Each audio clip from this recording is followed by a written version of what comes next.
we are going to classify sets of real numbers. And the idea here is to be able to group numbers together in such a way that we can make sense of them and use that information to use the numbers and to understand what's going on with them. So here we have all of the possible real numbers, and you'll notice that there's this big green box along the outside. This controls the different categories, or everything found inside of this big green box are real numbers. On the left, you notice it's split in half. We have these nested pieces here from the natural numbers, which are 1, 2, 3. These are our counting numbers. When we're counting objects, this is what we use. Notice that we added a 0 as we go up to the whole numbers.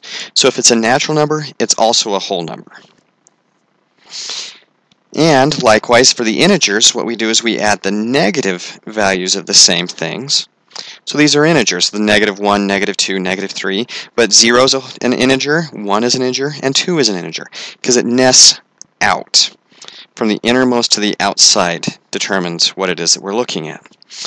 And our rational numbers, our last little group on this left side of the category, these are rational numbers, and rational means it can be written as a ratio of an integer over an integer. So the best way to identify these is if you can write it as a fraction, or if it is written as a fraction, it's a rational number. If it's a decimal that ends, notice this stops right here, or it repeats, then it's also a rational number. And these are the numbers that we like the most. They behave the same way, they behave very similarly, and we like them. On the other side, we have the irrational numbers. And an irrational number is a number that's written underneath a radical, but doesn't come out. The square root of 3 is not a perfect square, so it stays just exactly as the square root of 3. Or pi, you may be familiar with pi, 3.1415 ... and it keeps going. Or this pattern right here, 0.1, 001, 0001, and so on the next one, if you follow this pattern, there'll be 4 zeros, 1.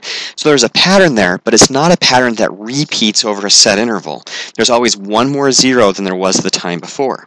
These are all examples of irrational numbers. They never stop,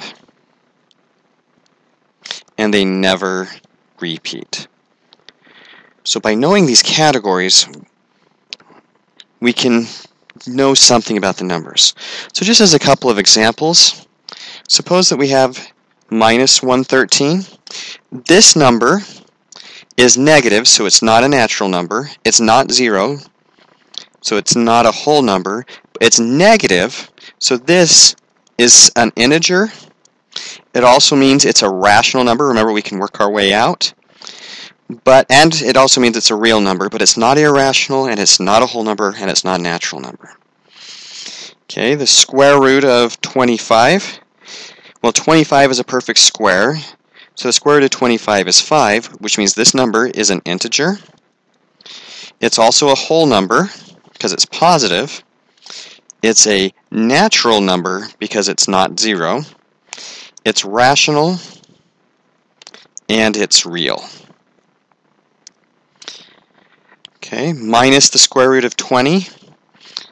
Now the negative actually doesn't matter on here because 20 is not a perfect square. This is simply an irrational number. Irrational numbers can be positive or negative. So this is an irrational number, which means it's also a real number. Minus 3 square roots of 5. Again, the square root of 5 is the important piece here. It's definitely not a natural number because it's got the negative in this piece right here. It's not a whole number because of the negative. It's not an integer because of the square root of 5. And because of the square root of 5 and the fact the square root of 5 is not a perfect square, this is not a rational number, which means it's irrational and it's real. Finally, if we add the number 251, this number is a counting number, or a natural number. It's also a whole number. It's an integer. It's rational, and it's real. So this is how we can classify numbers. If you know where a number belongs, you know some things about it.